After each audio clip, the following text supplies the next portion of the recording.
The following words by Goethe beautifully characterize the starting point of one of the paths that lead to being able to recognize the true nature of the human being. Quote, "As soon as we become aware of the objects around us, we start to consider them in relationship to ourselves, and rightly so, because our fate depends entirely on whether they please or displease, attract or repel, help or harm us. This very natural way of looking at and assessing things appears to be as easy as it is necessary, yet it exposes us to thousands of errors that often put us to shame and make our lives miserable. We undertake a much harder task when, in our keen desire for knowledge, we strive to observe natural objects in and for themselves, and in their relationship to one another. But we soon feel the lack of the standard of liking and disliking, attraction and repulsion, usefulness and harmfulness that came to our aid when we were considering objects in relation to our human selves. We are forced to renounce this standard totally, and as dispassionate and quasi-divine beings, to seek out and examine what is, and not what pleases us. This means that neither the beauty nor the usefulness of any plant should move true botanists, who rather should study its morphology and its relationships to the rest of the plant kingdom. Just as the sun shines equally on all plants and entices them forth, so too should botanists observe and survey them all impartially, and take the data and standards for their assessment not from the human domain, but from the domain of the things under observation." Close quote. Footnote number 1, Johann Wolfgang von Goethe, 1749 to 1832, German poet, dramatist, novelist, and scientist, from Goethe's treatise titled Der Versuch als Vermittler von Object und Subject. Quote, "The Experiment as Mediator between Object and Subject," 1793, and this is from Scientific Studies, Johann Wolfgang Goethe, editor and translator, Douglas Miller, New York, Suhrkamp Publishers, 1988, end of footnote. Goethe's thoughts draw our attention to three different kinds of things. First, the objects we constantly receive information about through the gateways of our senses, the things we touch, taste, smell, hear, and see. Second, the impressions they make on us, which assume the character of liking or disliking, desire or disgust, by virtue of the fact that we react sympathetically to one thing and are repelled by another, or find one thing useful and another harmful. And third, the knowledge we, quote, quasi-divine beings, close quote, acquire about the objects as they tell us the secrets of what they are and how they work. These three domains are distinctly separate in human life. So we become aware that we are bound up with the world in three different ways. The first way is something we encounter and accept as a given fact. Through the second way, we turn the world into something that concerns us and has significance for us. The third way, we hold as a goal to strive for unceasingly. Why does the world appear to us in this threefold manner? A simple example can make it clear. Suppose I walk through a field where wildflowers are blooming. The flowers reveal their colors to me through my eyes. That is the fact I accept as given. When I then take pleasure in the wonderful display of colors, I am turning the fact into something that concerns me personally. That is, by means of my feelings, I relate the flowers to my own existence. A year later, when I go back to the same field, new flowers are there, and they arouse new joy in me. The previous year's enjoyment rises up as a memory. It is present in me, although the object that prompted it in the first place, is gone. And yet the flowers I am now seeing are of the same species as last year's, and have grown in accordance with the same laws. If I am familiar with this species and these laws, I will recognize them again in this year's flowers, just as I did in last year's. On reflection, I may realize that since last year's flowers are gone, my enjoyment of them remains only in my memory. It is bound up with my personal existence alone. But what I recognized in the flowers, both last year and this year, will remain as long as such flowers grow. It is something that is revealed to me, but is not dependent on my existence in the same way that my enjoyment is. My feelings of pleasure remain within me, while the laws, the essence of the flowers, exist in the world outside of me. Thus, as human beings, we are constantly linking ourselves to the things of the world in a threefold way. Parenthesis, we should not read anything into this fact at first, but simply take it as it stands. Close parenthesis. It shows us that there are three aspects to our human nature. For the moment, this and only this is what will be meant here by the three terms, body, soul, and spirit. Associating any preconceived ideas or even hypotheses with these words will cause us to misunderstand the discussion that follows. By body is meant the means by which the things in our environment, such as the wild flowers in the example above, reveal themselves to us. The word soul designates the means by which we link these things to our own personal existence, by which we experience likes and dislikes, pleasure and displeasure, joy and sorrow. By spirit is meant what becomes apparent in us when, as, quote, quasi-divine beings, close quote, to use Goethe's expression, we look at the things of the world. In this sense, each person consists of body, soul, and spirit. Through the body, we are capable of linking ourselves for the moment to things outside us. Through the soul, we preserve the impressions things make on us. Through the spirit, what the things themselves contain is disclosed to us. Only when we look at a human being from these three sides can we hope to understand our true nature. For these three sides show us that we are related to the rest of the world in a threefold way. Through the body, we are related to the things that present themselves to our senses from outside. The substances of the outer world make up the body, and the forces of the outer world are active in it. We can observe our own bodily existence with our senses, just as we observe the things of the outside world. But it is not possible to observe our soul existence in the same way. With my bodily senses, I can observe the whole range of bodily processes taking place in me, but neither I nor anyone else can perceive my likes and dislikes or my joys and sorrows with bodily senses. The domain of the soul is inaccessible to bodily perception. Our bodily existence is there for all to see, but we carry our soul existence inside us as our own private world. Through the Spirit, however, the outer world is revealed to us in a higher way.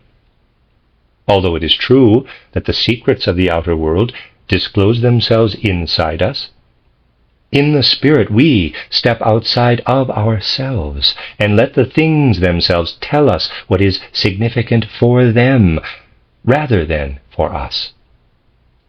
When we look up at the starry sky, The soul's experience of delight belongs to us.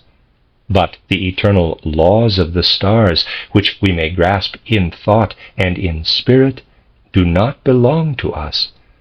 They belong to the stars. Thus, as human beings, we are citizens of three worlds. In body, we both belong to and perceive the outer world. In soul, we build up our own inner world. And in spirit, a third world that is higher than both of the others reveals itself to us. It should be apparent that because of the fundamental differences between these three worlds, we will achieve a clear understanding of them and of our own part in them only by applying three different modes of observation. Part 1. The bodily nature of the human being. We learn about the human body by means of our bodily senses, and our mode of observation can be no different than if we were learning about other sense-perceptible things. We can observe the human being in the same way that we observe minerals, plants, and animals, and as human beings we are related to these three other forms of existence. Like the minerals, we build up our bodies out of natural substances. Like the plants, we grow and reproduce. Like the animals, we perceive the objects around us and develop inner experiences based on the impressions they make on us. Therefore, we may attribute a mineral, a plant, and an animal existence to the human being. The structural differences between minerals, plants, and animals correspond to their three modes of existence. Their structure, or gestalt, form, is what we can perceive with our senses, and this alone is what may be called, quote, the body, close quote. The human body, however, is different from the animal body. We all recognize this difference, no matter what we may think about how humans are related to animals. Even the most radical materialist, who denies the existence of anything having to do with the soul, would be hard put to disagree with the following statement by Carus in his title Organon of the Knowledge of Nature and the Spirit. Quote, even though the most delicate inner construction of the nervous system, and especially of the brain, remains an unsolved riddle for physiologists and anatomists, it is an undisputed fact that the concentration of its structures increases in the higher orders of animals, reaching in the human being a level not to be found in any other creature. This fact, of the greatest significance with regard to human intellectual development, may in itself be sufficient to explain that development. Therefore, when the structure of the brain has not developed properly, and shows itself to be small and inadequate, as in the case in microcephalics and idiots, it goes without saying that we can no more expect to find understanding and the appearance of original ideas than we can expect the continuation of the species to be accomplished by individuals with totally deformed reproductive organs. In contrast, although it may not in itself guarantee genius, the strong and beautifully developed structure of the whole person, and of the brain in particular, is at least the first and indispensable prerequisite of higher knowledge. Close quote. Footnote number 2, Carl Gustav Carus, 1789 to 1869, German naturalist, physician, psychologist, and landscape painter, from the chapter on knowledge in Organon der Erkenntnis der Natur und des Geistes. Leipzig, 1856, page 89 forward. End of footnote. Just as we attribute mineral, plant, and animal modes of existence to the human body, we must also attribute to it a fourth and distinctively human mode. Through the mineral mode of existence, we are related to everything visible. Through the plant-like mode, to everything that grows and reproduces. And through the animal mode, to all creatures that perceive their environment and have inner experiences based on outer perceptions.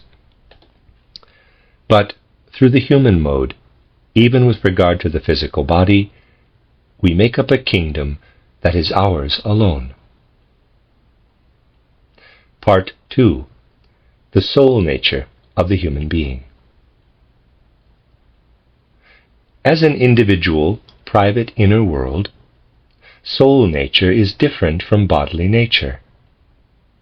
Its intrinsic privateness becomes apparent as soon as we turn our attention to the simplest act of sensing. We cannot know whether or not others experience this simple sensation in exactly the same way. We know that some people are colorblind and experience things only in different shades of gray, while others are partially colorblind and cannot perceive certain gradations of color. The image of the world that their eyes provide is different from that of a so-called normal person. The same applies to the other senses too, more or less. This is already enough to demonstrate that even a simple sensation belongs to the private inner world. With my bodily senses, I can perceive the same red table that someone else perceives, but I cannot perceive that person's sensation of red. Therefore, we must describe this sensation as belonging to the soul. Once we are quite clear about this, we will stop looking at inner experiences as mere brain processes or something of that sort. Feeling follows closely on sensation, with one sensation arousing pleasure in us and another displeasure. These are the stirrings of our inner soul life. We each create an inner world of feelings in addition to the world that works in on us from outside. Then there is a third factor, our will, through which we work back upon the outside world, leaving the imprint of our own inner being on it. In will activity, the soul flows outward in a sense. The fact that our actions bear the stamp of our inner life distinguishes them from natural events taking place in the outer world. In this way, the soul sets itself up as something personal and private, in contrast to the world outside. It receives stimuli from the outer world, but constructs an inner private world in accordance with them. Bodily existence becomes the basis for soul existence. Part 3. The spirit nature of the human being. The soul element in a human being is not determined exclusively by the body. We do not wander aimlessly and without direction from one sense impression to another, nor do we respond to every random stimulus that acts on us from outside or through our bodily processes. Instead, we think about our sensations and our actions. By thinking about our sensations, we come to an understanding of things. By thinking about our actions, we create a rational coherence in our lives. And we know that we are only worthily fulfilling our tasks as human beings when we let ourselves be guided by the right thoughts, both in knowing and in acting. Therefore, the human soul faces a dual necessity. Out of natural necessity, it is governed by the laws of the body. But because it freely recognizes their necessity, it also allows itself to be governed by the laws that lead to correct thinking. Nature subjects us to the laws of metabolism, but as human beings, we subject ourselves to the laws of thought. Through this process, we make ourselves members of a higher order than the one we belong to through the body. This is the spiritual order. Soul is different from spirit, as different as it is from the body. As long as we simply speak of the particles of carbon, hydrogen, oxygen, and nitrogen moving around in our body, we do not have the soul in view. The life of the soul begins only at the point where sensation arises within such movement, where we taste something sweet or feel pleasure. In the same way, we do not have the spirit in view as long as we consider only the inner experiences that pass through us when we give ourselves completely to the outer world and to the life of the body. Rather, this soul existence is the basis for the spiritual, just as bodily existence is the basis for soul existence. The natural scientist, biologist, deals with the body, the soul scientist, psychologist, with the soul, and the spiritual scientist with the spirit. Anyone trying to understand the essential nature of the human being by means of thinking is first required to come, through self-reflection, to a clear understanding of the difference between body, soul, and spirit. Part 4. Body, Soul, and Spirit. The only valid way for us to shed light on ourselves as human beings is by clearly grasping the significance of thinking within our overall being. The bodily instrument of thinking is the brain. We can see colors only by means of a well-formed eye. Similarly, only an appropriately constructed brain can serve the purpose of thinking. The whole human body is built up in such a way that the brain, the organ of the spirit, is its crowning glory. We can understand the structure of the human brain only when we look at it in relationship to its function, which is to serve as the bodily basis for the thinking spirit. This is demonstrated by a comparative survey of the animal kingdom. In amphibians, the brain is relatively small in proportion to the spinal cord.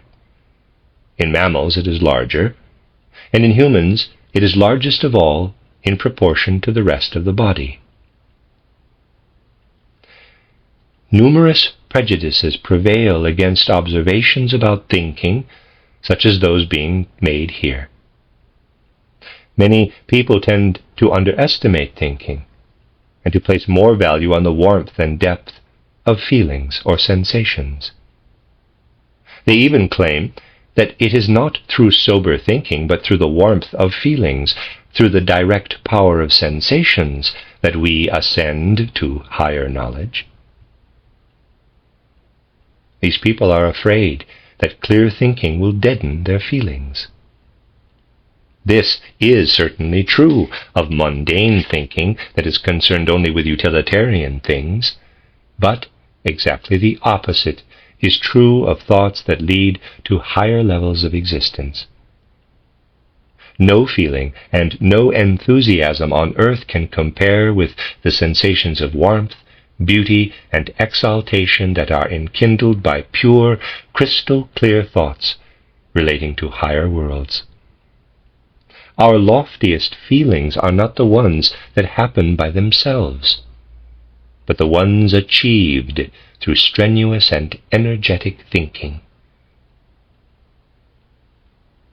The human body is built up in such a way that it meets the requirements of thinking.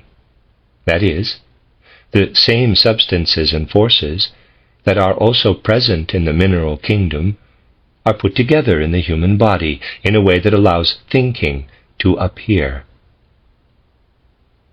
For purposes of the following discussion, we will call this mineral structure formed in accordance with its function, quote, the physical body, close quote, of the human being. This mineral structure, organized with the brain as its center, comes about through reproduction and achieves its mature form through growth. Reproduction and growth are characteristics that human beings have in common with plants and animals. They distinguish a living being from a lifeless mineral. Living things develop out of other living things by means of the reproductive cells. Descendants are linked to their ancestors in the succession of generations. The forces through which a mineral comes into being are directed toward the substances composing it. A quartz crystal takes shape through forces inherent in the silicon and oxygen combined in it. But the forces that shape an oak tree must be looked for indirectly in the reproductive cells of the parent plants. Through reproduction, the form of the oak is maintained and passed on from ancestor to descendant in accordance with the inner, inborn dictates of life. People had a crude view of nature indeed when they believed that lower animals and even fish could take shape out of mud. A living being's form is reproduced through heredity, and how it develops depends on the parents it came from, or in other words, on the species it belongs to. The substances that make it up are continually changing, but its species remains constant throughout its lifetime and is passed on to its descendants through heredity.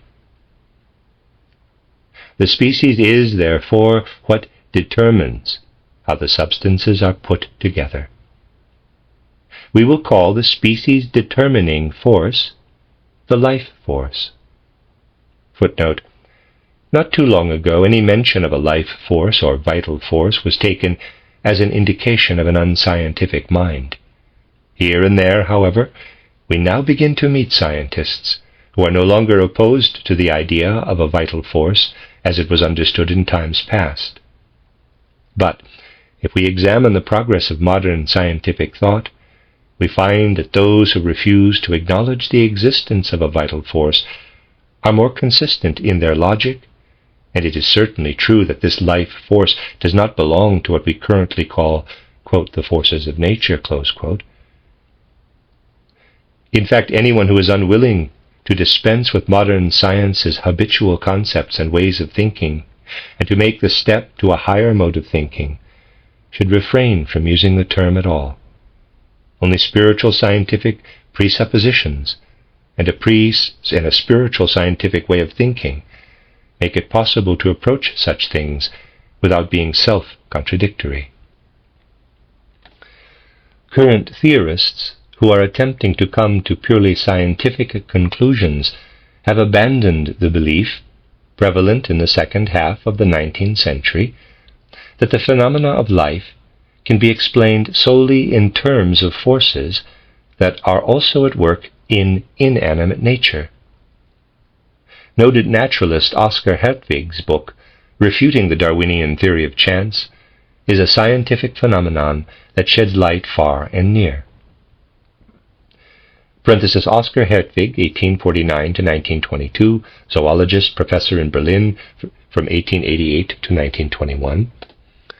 The book referred to is Das Werden der Organismen, eine Widerlegung von Darwins Zufallstheorie. The Development of Organisms, a refutation of Darwin's theory of chance, close parenthesis. It challenges the assumption that the interworking of mere physical and chemical laws is sufficient to give rise to life. Also significant is the so-called neo-vitalist viewpoint, which, like the older vital force theory, admits the possibility of forces unique to life. However, We cannot get beyond abstract, schematic concepts in this field unless we recognize that to grasp the aspect of life that transcends the activity of inorganic forces, we must use a mode of perception that rises to supersensible vision. When we enter the realm of life, it is not enough simply to continue to apply the methods of understanding we have always applied to the inorganic world. A whole new way of knowing is needed. End of footnote. Just as mineral forces express themselves in crystals, the formative life force expresses itself in the species or forms of plant and animal life. As human beings, we perceive mineral forces by means of our bodily senses. We can only perceive things for which we possess the corresponding bodily sense. Without the eye, there would be no perception of light. Without the ear, no perception of sound. Of those senses present in human beings, only a kind of sense of touch is possessed by the very lowest organisms. For them, only the mineral forces perceptible to this sense are perceived in the way human senses perceive them. As a footnote 4, here the sense of touch of lower organisms is not the same thing as what the term usually means in descriptions of the senses. And in fact, from the point of view of spiritual science, a lot can be said against the use of the term in this context. In this case, quote, sense of touch, close quote, means becoming generally aware of an impression coming from outside, as opposed to acquiring a specific awareness that consists in seeing, hearing, and so on. End of footnote. The degree to which the other senses of higher animals have developed determines the richness and variety of their surroundings for them, the surroundings that human beings also perceive. Therefore, the organs that a living being possesses determine whether or not something present in the environment is also present for it as a perception or a sensation. For instance, what is present in the air as a certain kind of movement becomes the sensation of sound for human beings. We do not perceive the manifestations of the life force by means of our ordinary senses. We see the colors of plants and smell their fragrance, but the life force is concealed from this kind of observation. However, our ordinary senses have as little right to deny the existence of the life force as a person born blind has to deny the existence of colors. Colors are present for a blind person after a successful eye operation.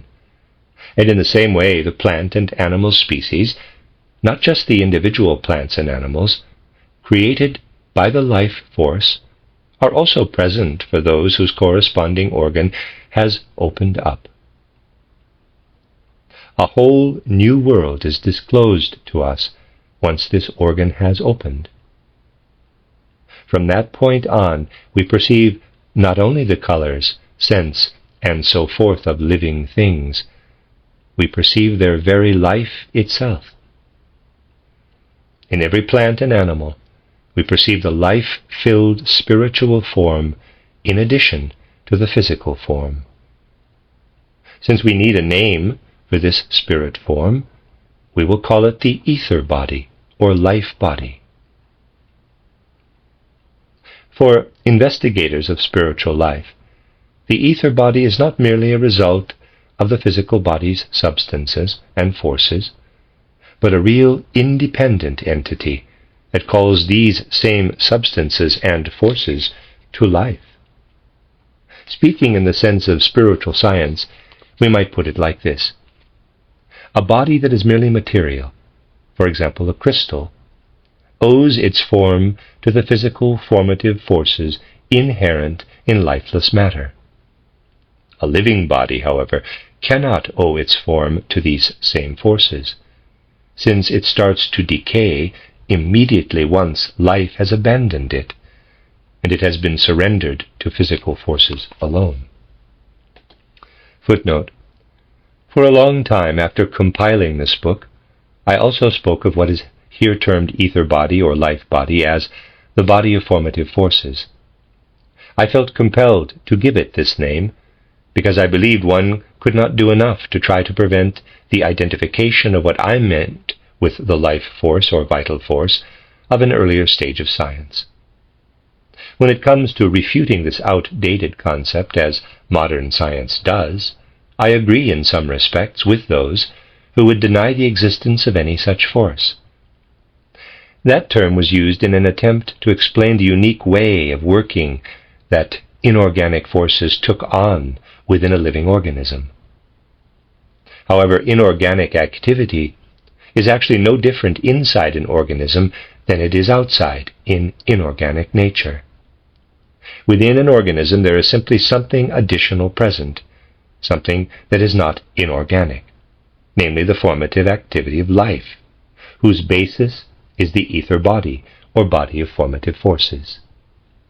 Recognizing the existence of the ether body in no way impinges on the legitimate task of science, which is to trace the effects of forces observed in inorganic nature into the world of living organisms.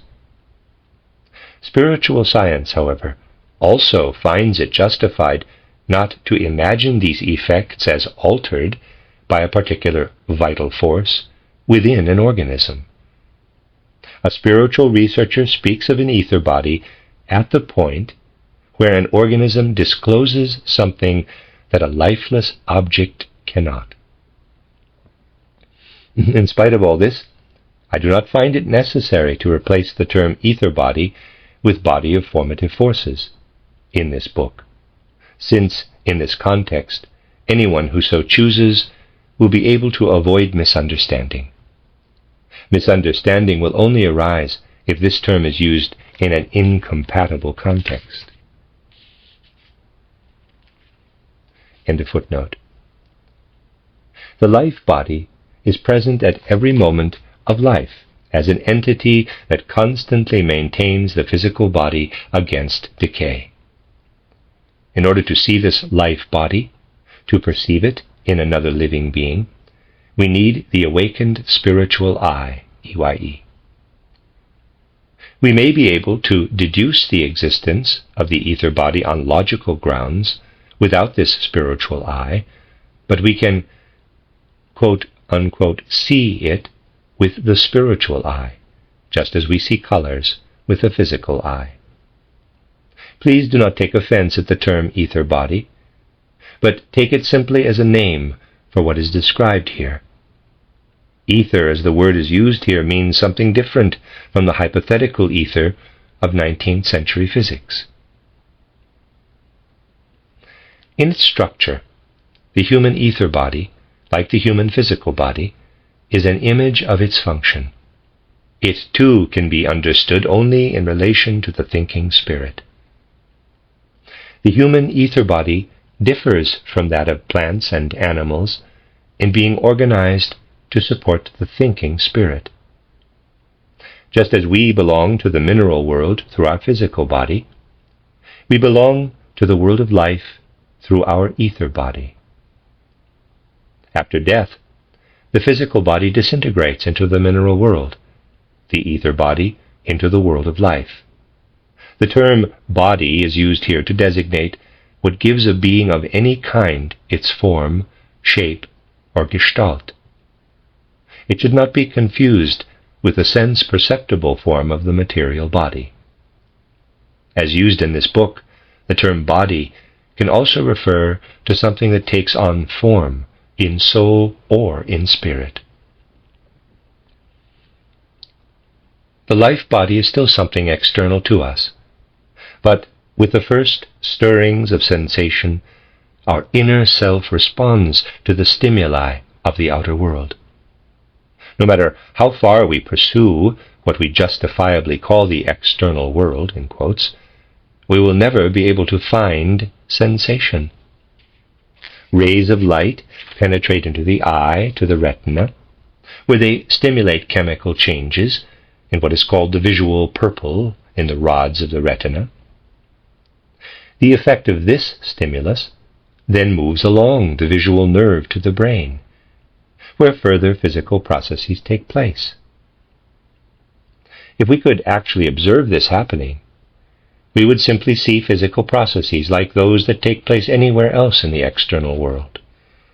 But if we are able to observe the ether body, we will perceive how a physical process taking place in the brain is also a life process. However, the sensation of the blue color that the recipient of the light rays experiences is still nowhere to be found. It only comes about in the recipient's soul. If the recipient's constitution consisted only of the physical body and the ether body, sensation could not take place.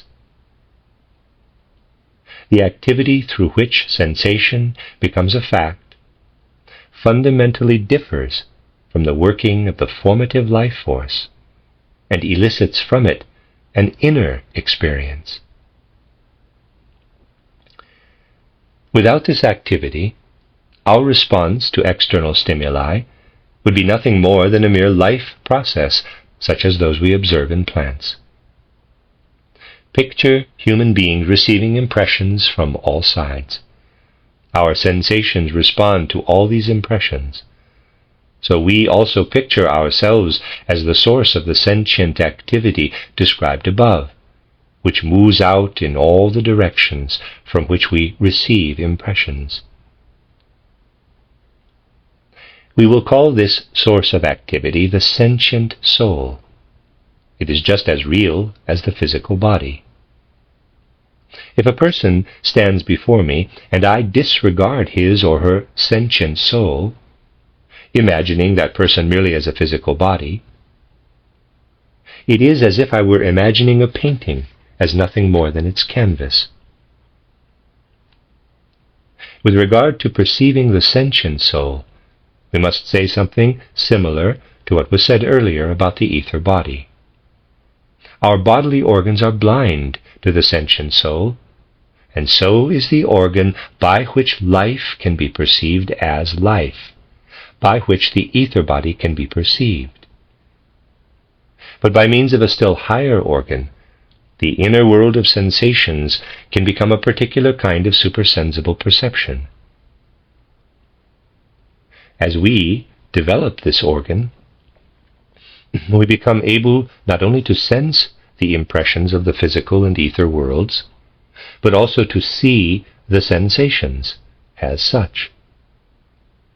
At that point, another being's world of sensations is spread out before us like any outer reality.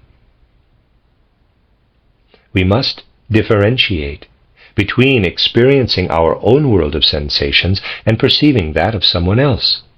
Of course, anyone can look into his or her own personal world of sensations, but only a seer with an opened, quote, spiritual eye, close quote, can see the inner sensations of another being.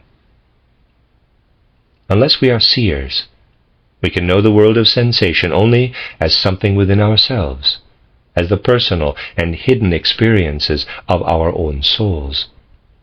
But when our spiritual eye is opened, what otherwise lives hidden inside another being shines forth, accessible to our outward-looking spiritual gaze. To avoid misunderstanding, it should be expressly stated that a seer does not inwardly experience the content of the inner worlds of sensations belonging to other beings. These beings experience their perceptions and sensations from their own inner points of view, while the seer perceives a manifestation or expression of each one's world of sensations. In its functioning, the sentient soul is dependent on the ether body, because it draws from the ether body what it then allows to light up as sensation. And since the ether body is the life within the physical body, the sentient soul is indirectly dependent on the physical body as well. Only a properly functioning and well-formed eye, EYE, makes accurate color sensations possible. This is how the bodily nature affects the sentient soul.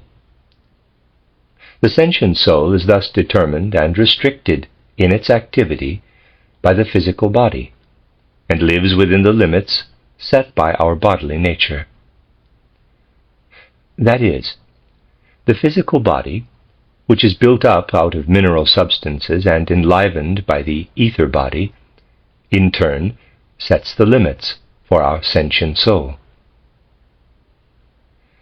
Those who possess the above-mentioned organ for, quote, seeing, close quote, the sentient soul, therefore recognize it as having limits set by the body. However, the boundaries of the sentient soul do not coincide with those of the material, physical body. The sentient soul extends beyond the physical body, even though the force that determines its limits proceeds from the physical body.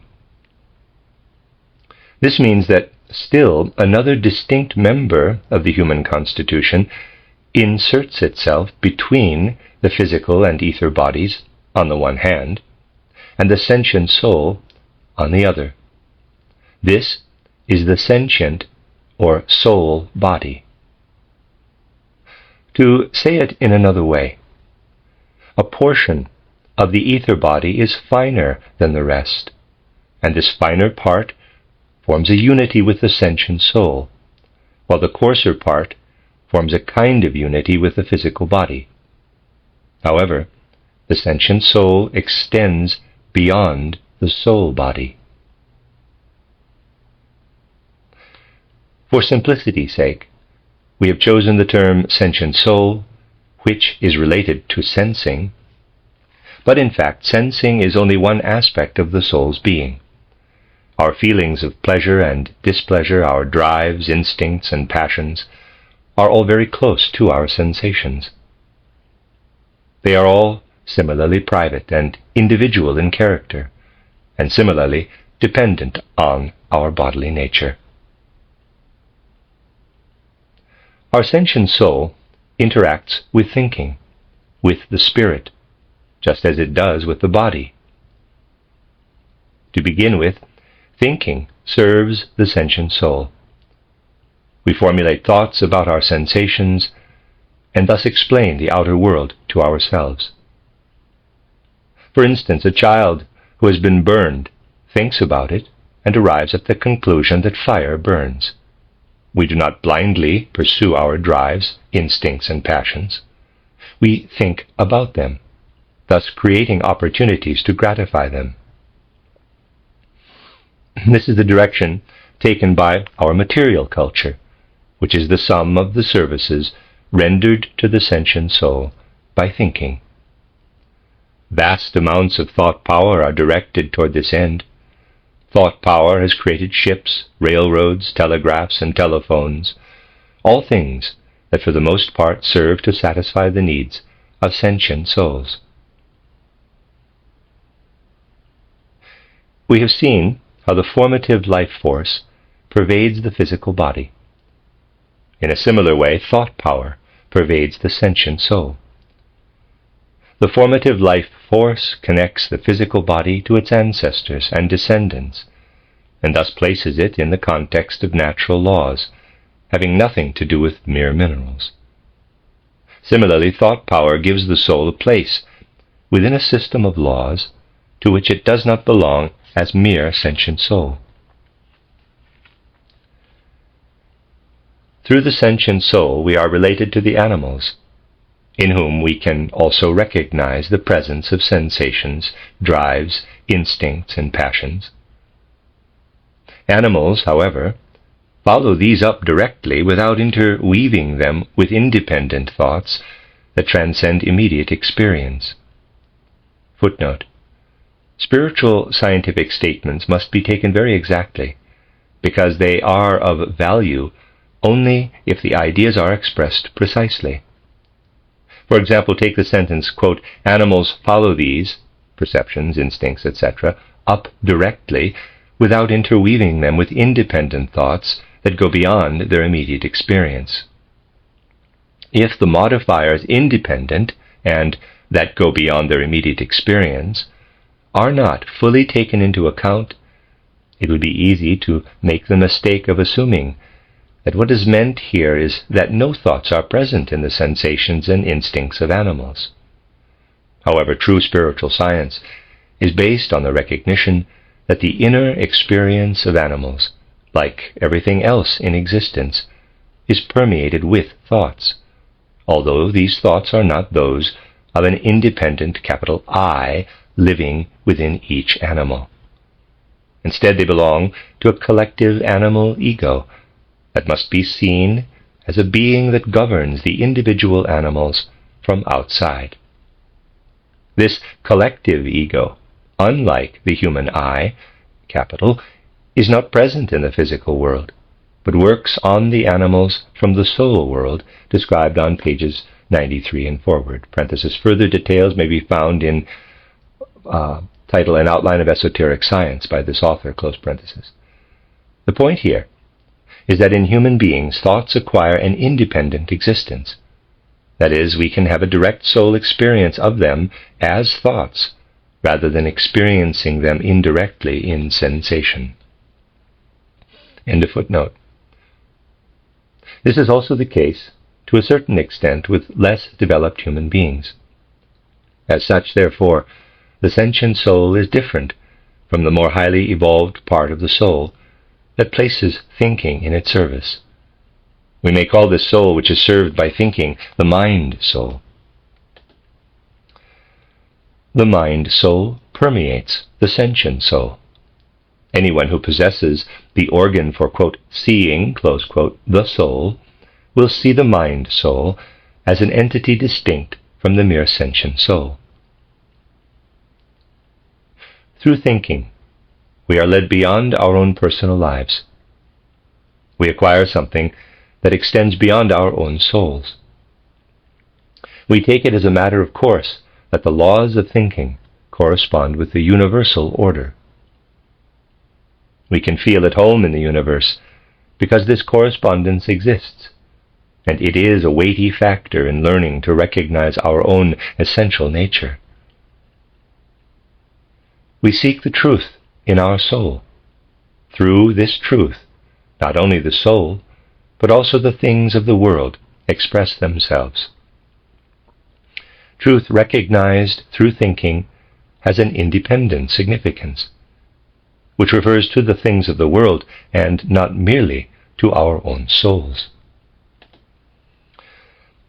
In my delight in the starry heavens, I am living inside myself, but the thoughts that I formulate about the orbits of the heavenly bodies have the same meaning for anyone else's thinking as they have for mine. It would be senseless to speak of my delight and pleasure if I myself were not present, but it is not at all senseless to talk about my thoughts without reference to me as a person. The truth I think today was also true yesterday and will be true tomorrow, even though it occupies my mind only for today. If understanding something gives me pleasure, this pleasure is meaningful only as long as it is active in me. But the truth of the understanding has a significance totally independent of my pleasure. In grasping the truth, the soul links up with something that possesses intrinsic value, a value that neither appears nor disappears with the soul's perception of it. The real truth neither comes into being nor passes away. Its significance cannot be destroyed. This is in no way contradicted by the fact that certain human truths are of only temporary value, because they are recognized as partial or total errors in due time. We must realize that the truth in itself endures, even though our thoughts are only transient manifestations of eternal truths. Even if, like Lessing, we say that we are content to strive eternally for the truth, since the pure and perfect truth can surely exist only for a God, this does not deny the eternal value of the truth, but rather confirms it. Footnote, Gotthold Ephraim Lessing, 1729 to 1781, German dramatist and critic. End of footnote. Only something of eternal and intrinsic significance can evoke an eternal striving and be the object of an eternal search.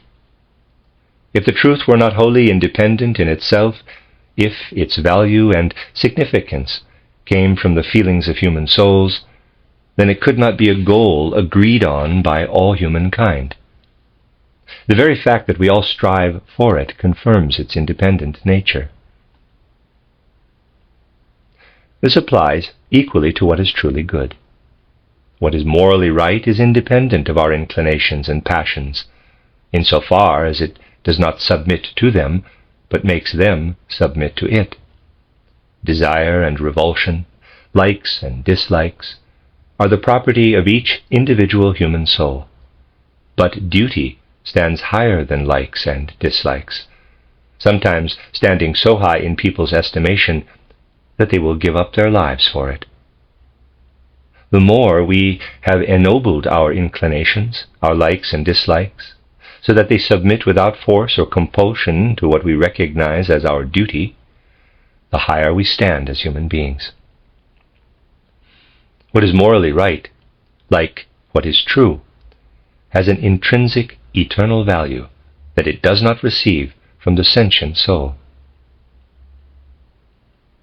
By letting what is intrinsically true and good come to life within us, we rise above the mere sentient soul. The eternal spirit shines into the sentient soul, kindling in it a light that will never go out. To the extent that our soul lives in this light, it takes part in something eternal, which it links to its own existence. What the soul carries within itself as truth and goodness is immortal. To the extent that our soul lives in this light, it takes part in something eternal, which it links to its own existence. What the soul carries within itself as truth and goodness is immortal. We will call this eternal element that lights up within the soul the consciousness soul. We can speak of consciousness even in connection with the soul's lower stirrings.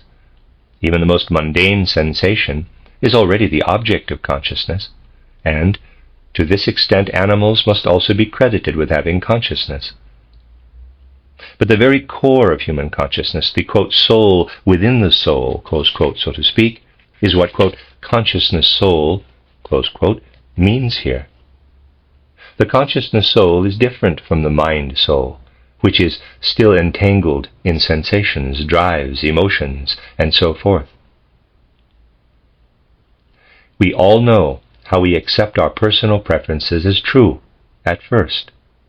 But truth is lasting only when it has freed itself from any flavor of such sympathies and antipathies.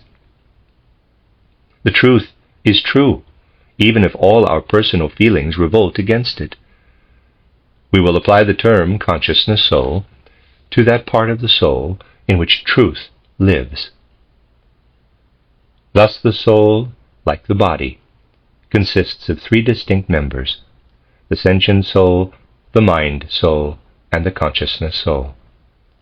Just as our bodily nature works from below upward to set limits on the soul, spirituality works from above downward to expand it. The more our soul is filled with what is true and good, the broader and more inclusive its eternal aspect becomes.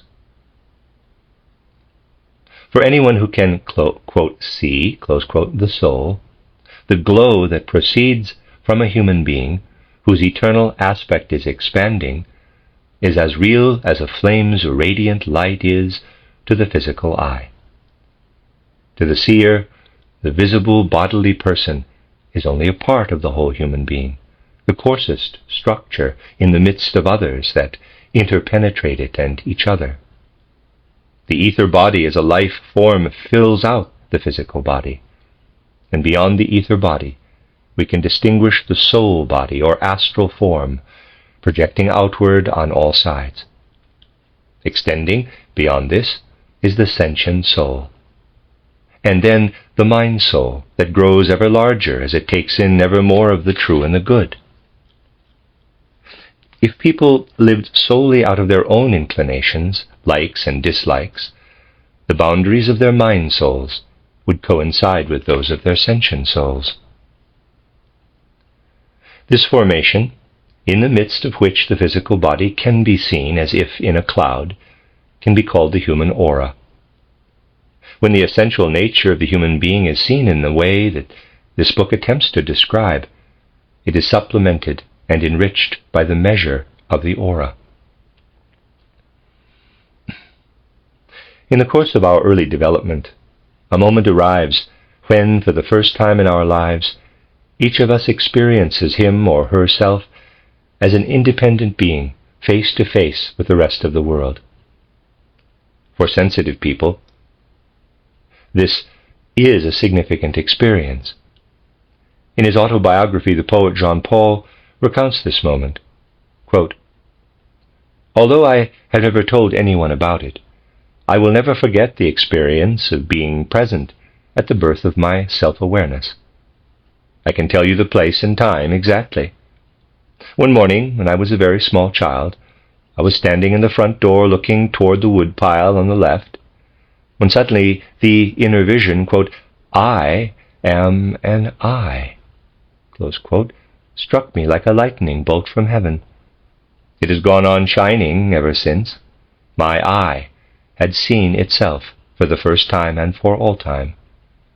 It is almost inconceivable that my memory could deceive me on this point, since no one else ever told me anything about it that I might have added to. It was an incident that took place veiled in my human holiest of holies, and its very novelty gave permanence to the mundane circumstances surrounding it." Close quote, footnote, Jean-Paul Friedrich Richter, 1763 to 1825. He first described this experience entitled Wahrheit aus Jan Pauls Leben, Kindheitgeschichte von ihm selbst geschrieben. The True Story of Jean-Paul's Life, a Childhood Autobiography, 3 books in 2 volumes, Breslau, 1826 to 1828, Book 1, page 53, end of footnote. We all know that little children refer to themselves by saying things like, "Charlie's a good boy," or "Mary wants that." And we find it appropriate that they should speak about themselves as they would about someone else, since they are not yet aware of their own independent existence. Consciousness of self has not yet been born in them. Footnote. We have noted that little children refer to themselves in the third person. What is important here is not how early children use the word I, but at what point they can connect the appropriate idea with the word. Children may well hear the word from adults and then use it without grasping the idea I. In general, however, they start to use the word relatively late, and this in itself points to an important fact of development, namely that the idea, capital I, gradually unfolds out of a vague feeling of I. End of footnote. Through this consciousness of self, an individual achieves self-definition as an independent being, separate from everything else as I. By I, a person means the total experience of his or her being as body and soul. Body and soul are the vehicles of the I. It works in them. Just as the physical body has its center in the brain, the soul has its center in the I. Our sensations are stimulated from outside. Our feelings assert themselves as effects of the outer world. Our will relates to the outer world by manifesting an outward directed actions, by manifesting in outward directed actions. Our I, however, our actual individual existence, remains invisible. It is very telling that Jean Paul described becoming aware of his I as, quote, an incident veiled in the human holiest of holies, close quote, because we are each totally alone with our own I. This I is the self of each human being. We are justified in seeing the I as our true being, and may therefore describe body and soul as the garments in which we live, as the bodily conditions under which we act. In the course of our development, we learn to use these instruments more and more as servants of our I.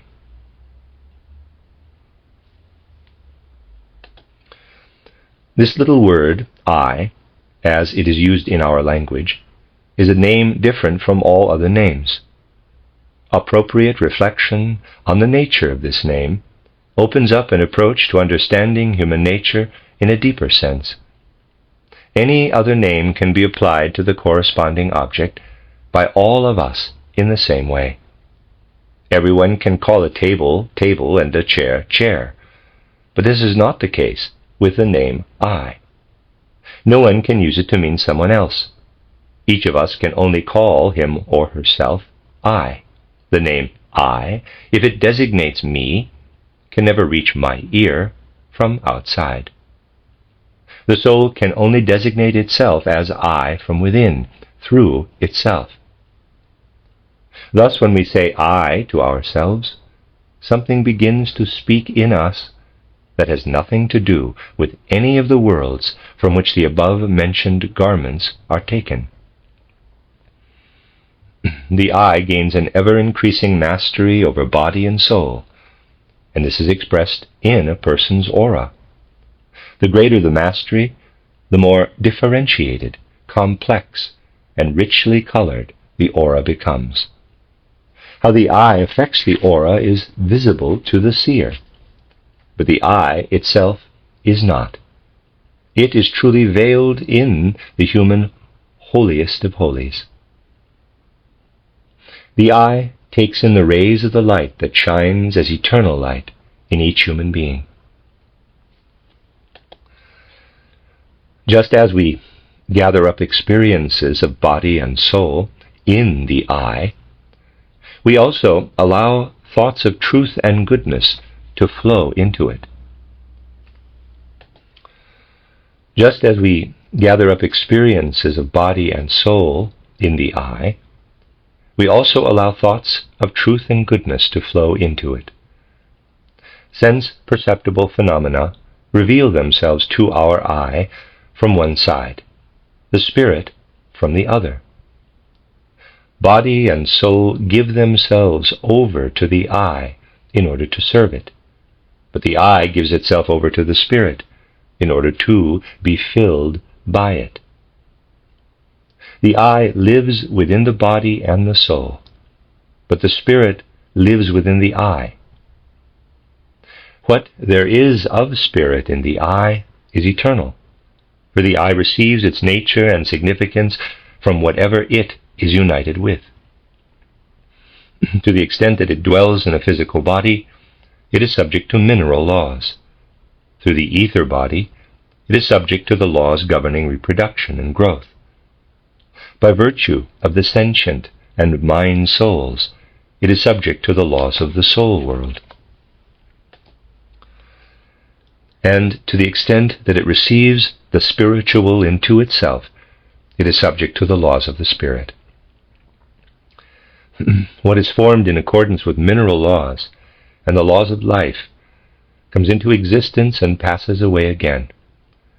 The spirit, however, has nothing to do with becoming and perishing. The I dwells in the soul. Although the highest manifestation of the I belongs to the consciousness soul, it is also true that the I radiates outward from there, filling the entire soul, and exerting its influence on the body through the soul. And within the I, the spirit is alive and active. The spirit streams into the I, taking it as its garment, just as the I itself lives in the body and the soul. The spirit shapes the I from the inside out, and the mineral world shapes it from the outside in. We will call the spirit that shapes an I, that lives as an I, the spirit self, since it appears as the human I, or self. We can explain the difference between the spirit self and the consciousness soul as follows. The consciousness soul merely touches the autonomous truth that is independent of all sympathy and antipathy. But the spirit self carries this same truth inside itself, taken up, enclosed and individualized by means of the I, and taken into the individual's independent being. Through becoming independent and uniting with the truth, the I itself achieves immortality. The spirit self is a revelation of the spiritual world within the I, just as a sense perception coming from the other side is a revelation of the physical world within the I. In what is red, green, light, dark, hard, soft, warm, or cold, we recognize the revelations of the physical world. In what is true and good, the revelations of the spiritual world. Just as we call the revelation of physical things sensation, we will call the revelation of spiritual things intuition. Footnote: in my book titled How to Know Higher Worlds and in Esoteric Science, the real nature of intuition is described. Casual readers could easily imagine a discrepancy between how this term is used in these two books and its use here. However, this contradiction does not exist if we observe closely and note that element from the spiritual world that discloses itself in its full reality to spiritual perception by means of intuition announces itself in its lowest manifestation to the spirit self, just as outer existence announces itself to the physical world by means of sensation. End of footnote. Even a very simple thought already contains intuition, because we cannot touch it with our hands or see it with our eyes. We must receive its revelation from the Spirit by means of the I. If a less developed and a more developed person look at the same plant, something quite different happens in the eye of the first than in the eye of the second, even though the sensations of both have been prompted by the same object.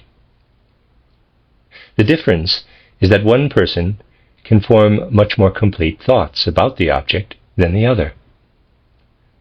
If objects revealed themselves only through sensation, there could be no progress in spiritual development. Members of primitive cultures also experience nature, of course, but natural laws become apparent only to the intuition, fructified thinking of the more highly developed person. Even children experience the stimuli of the outer world as incentives to their will, but the dictates of what is morally right become accessible to them only in the course of their development, as they learn to live in the Spirit and understand its revelations. Just as there would be no sensations of color without the I, EYE, there would also be no intuitions without the higher thinking of the Spirit self. The sensation does not create the plant on which the color appears, nor does intuition create spiritual realities. It merely supplies information about them. Through intuitions, the capital I, awakening in our soul, receives messages from above, from the spiritual world, just as it receives messages from the physical world through sensations. In this way, the I makes the spiritual world part of its personal soul life, just as it does with the physical world by means of the senses. The soul, or rather the I, that is beginning to shine within it, opens its doors on two sides, toward the physical world and toward the spiritual. The only way the physical world is able to make its presence known to our I is by building up, out of its own substances and forces, a body in which a conscious soul is able to live and to take hold of the organs for perceiving the external physical world. Similarly, the spiritual world, with its spirit substances and spirit forces, builds up a spiritual body in which the I is able to live and to perceive spiritual realities by means of intuitions. Parenthesis. Obviously, the terms spirit substance and spiritual body are contradictions in terms if taken literally. They are used here only to direct our thoughts to the spiritual entity that corresponds to the physical human body. Close parenthesis. The physical body is built up within the physical world as a completely separate being, and the same is true of the spiritual body in the spiritual world. The human being likewise has an inside and an outside in the physical world, and the same is true in the spiritual world. And just as we take in substances from our physical surroundings and incorporate them into our bodies, we also take in spiritual substance from our spiritual surroundings and make it our own. This spiritual substance is eternal nourishment for human beings. We are born out of the physical world, and yet our independent beings separate from the rest of the physical world. In the same way, we are born out of the Spirit through the eternal laws of the good and the true, and yet we are separate from the spiritual world outside us. We will call this independent spiritual entity the, quote, spirit body, close quote, footnote. Rudolf Steiner here uses the term Geistesmensch. Literally translated, this means spirit human being, or as in previous translations, spirit man. In theosophical language, and in the earliest editions of Theosophy itself, it is called Atman, parenthesis, as the spirit self is called Manas, and the life spirit is called Buddhi, close parenthesis.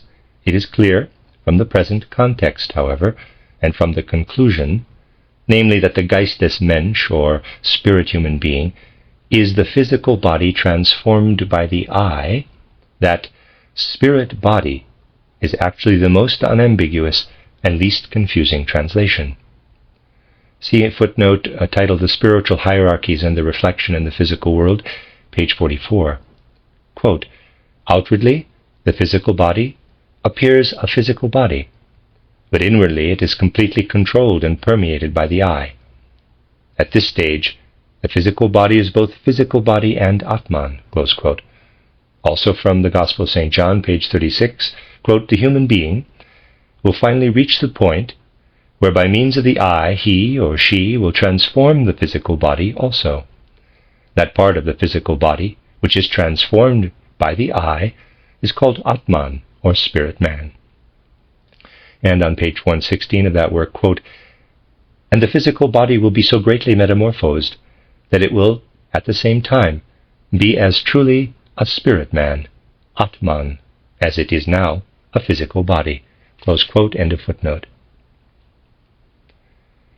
When we examine a physical human body, we find the same substances and forces that are found outside it in the rest of the physical world. The same is true of the spirit body. The elements of the outer spiritual world pulsate in it. The forces of the rest of the spiritual world are active in it. In the physical world, a living and sentient being is closed off within a physical skin, and the same applies to the spiritual world. A membrane closes off the spirit body from the undifferentiated spiritual world and makes the spirit body a self-contained spiritual being within that world, a being that intuitively perceives the spiritual content of the universe. We will call this spiritual membrane the spiritual skin, or auric membrane. We must keep in mind, however, that this spiritual skin is constantly expanding to accommodate human development, and that the spiritual individuality of a human being, the auric membrane, is capable of unlimited expansion.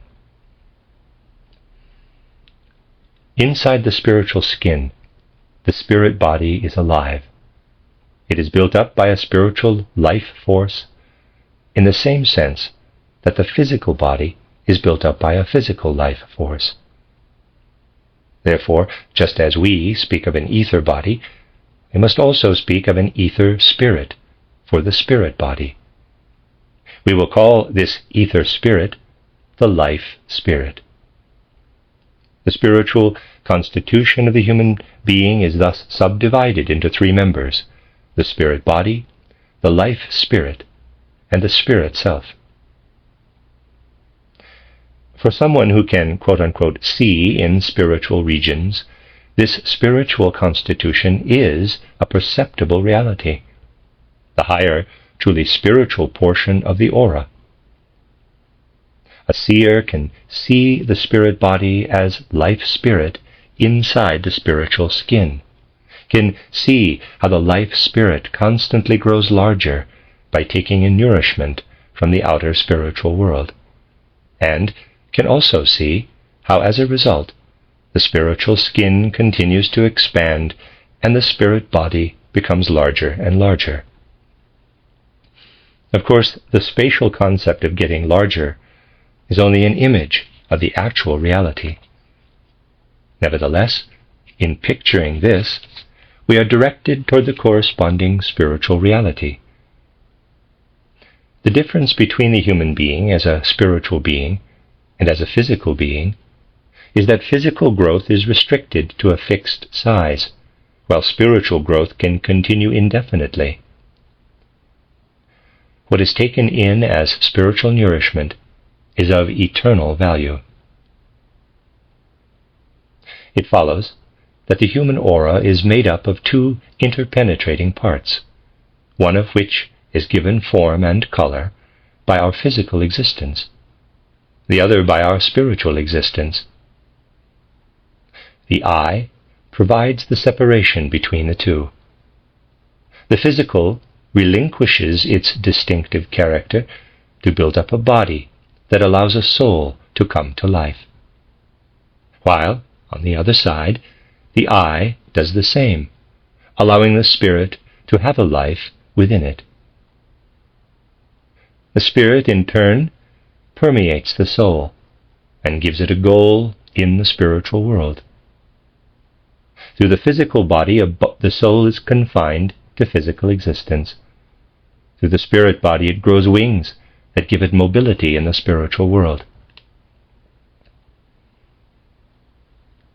If we want to comprehend the human being as a whole, we must imagine that each individual is put together out of the components described above.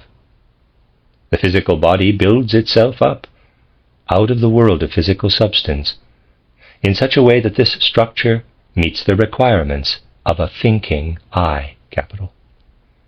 This body is permeated by life force, thus becoming the ether body or life body. As such, it opens itself up to the outside in the sense organs and becomes the soul body. The soul body is permeated by and forms a unity with the sentient soul. The sentient soul not only receives the impressions of the outer world in the form of sensations, but also has a life of its own that is fructified both by sensations from one side and by thinking from the other. Through this, it can become the mind soul. by being open to intuitions from above, as well just as it is open to sensations from below, it becomes the consciousness soul. This is possible because the spiritual world builds the organ of intuition into it, just as the physical body builds the sense organs for it. The senses transmit sensations to it by means of the soul body. Similarly, the spirit transmits intuitions to it by means of the organ of intuition. Thus, the spirit body and the consciousness soul are linked in an entity analogous to the linking of the physical body and the sentient soul in the soul body. That is, the consciousness soul and the spirit self form a unity in which the spirit body lives as the life spirit, just as the ether body forms the living bodily basis for the soul body. And just as the physical body is contained within the physical skin, the spirit body is also contained within the spiritual skin. Maybe that again in case I read it wrong. And just as the physical body is contained within the physical skin, the spirit body is also contained within the spiritual skin. As a result, the entire human being is subdivided into the following members: A. Material, physical body. B. Ether body, or life body. C. Soul body. D. Sentient soul. E. Mind soul. F. Consciousness soul. G. Spirit self. H. Life spirit. I. Spirit body. The soul body, C, and sentient soul, D, are a unity in earthly human beings, as are the consciousness soul, F, and the spirit self, G. This yields 7 components of the earthly human being. 1. The material physical body. 2. The ether or life body. 3. The sentient soul body. 4. The mind soul. 5. The spirit-filled consciousness soul. 6. The life spirit. 7. The spirit body. Within the human soul, the eye flashes up, receives the impact of the spirit, and thus becomes the vehicle of the spirit body. Thus, we each take part in 3 worlds: the physical, soul, and spiritual worlds.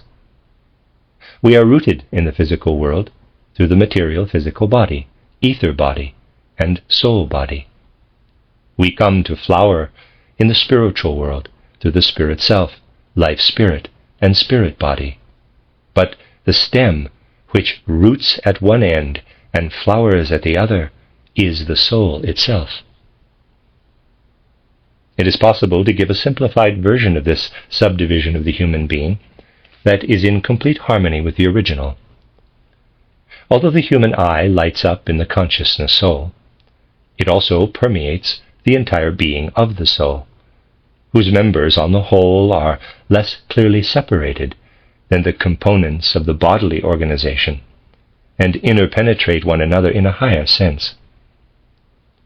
If we look at the mind soul and the consciousness soul as the 2 garments of the eye that belong together, with the eye as their central core, then the human being can be differentiated into physical body, life body, astral body, and I, with the term astral body designating the union of the soul body and the sentient soul. This term is common in older literature, and is here freely applied to that aspect of the human being that lies beyond what is sense perceptible. Although, in a certain respect, the sentient soul is also filled with forces by the I, it is so intimately connected with the soul body that using a single term for the union of the 2 is justified. When the I, in turn, imbues itself with the spirit self, this spirit self manifests in such a way that the astral body is worked over from within the soul. What is active in the astral body, to begin with, are our drives, desires, and passions, to the extent that we perceive them, as well as our sense perceptions. Sense perceptions come about through the soul body, a member of our human constitution that comes to us from the outer world. Drives, desires, passions, and so on, originate in the sentient soul, to the extent that it is filled with forces by our inner self, before this inner self gives itself over to the spirit self. When the I imbues itself with the spirit self, the soul in turn fills the astral body with the spirit self's forces. As a result, drives, desires, and passions are illuminated by what the I has received from the spirit.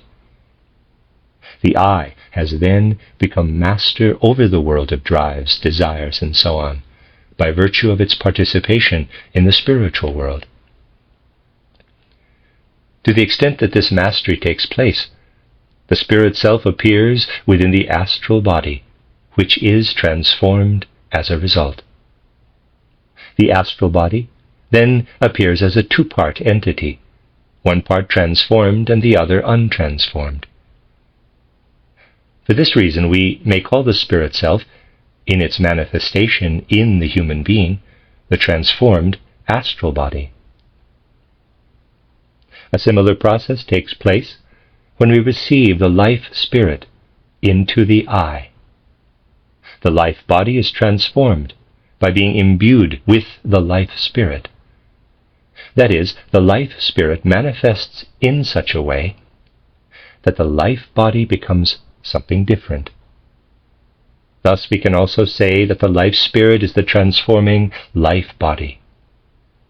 And again, if the I then takes the spirit body into itself, it receives the strong force, which it then uses to permeate the physical body. Of course, the part of the physical body that is thus transformed is not perceptible to the physical senses. This part that has been spiritualized has become the spirit body.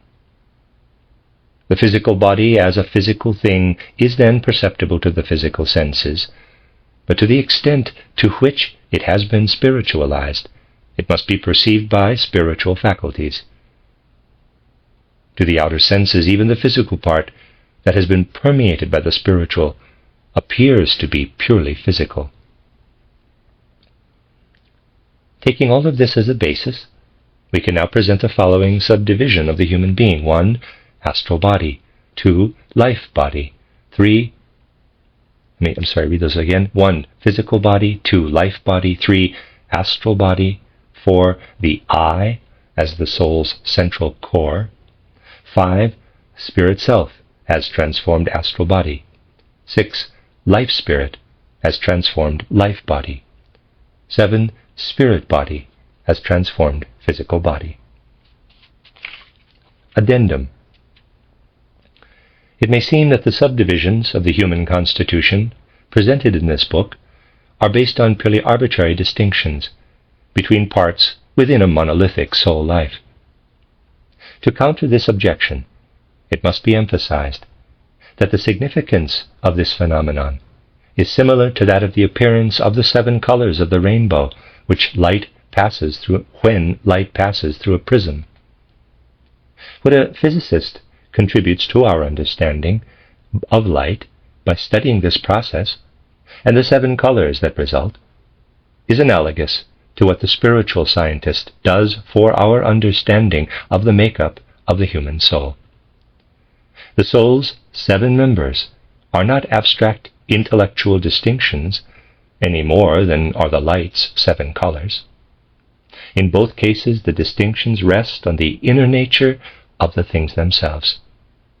The only difference being that the 7 constituents of light become visible by means of an external device, while the 7 components of the soul become perceptible to a method of spiritual observation consistent with the nature of the human soul. The true nature of the soul cannot be grasped without knowing about this subdivision, because the soul belongs to the transitory world by virtue of three of our constitutional components: physical body, life body, and soul body, and has its roots in eternity through the other four constituent parts. When the soul is seen as a unity, its transitory and eternal aspects are indistinguishably bound up with each other. But unless we are aware of the differentiations within it, we cannot understand its relationship to the world as a whole. Let me use another comparison. Chemists separate water into hydrogen and oxygen, two substances that cannot be distinguished when they are united in the form of water. However, each of these elements has an identity of its own and can form compounds with other elements.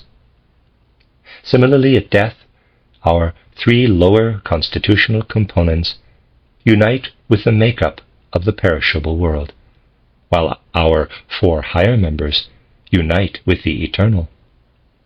Refusing to consider this differentiation within the soul is like being a chemist who refuses to learn about decomposing water into hydrogen and oxygen.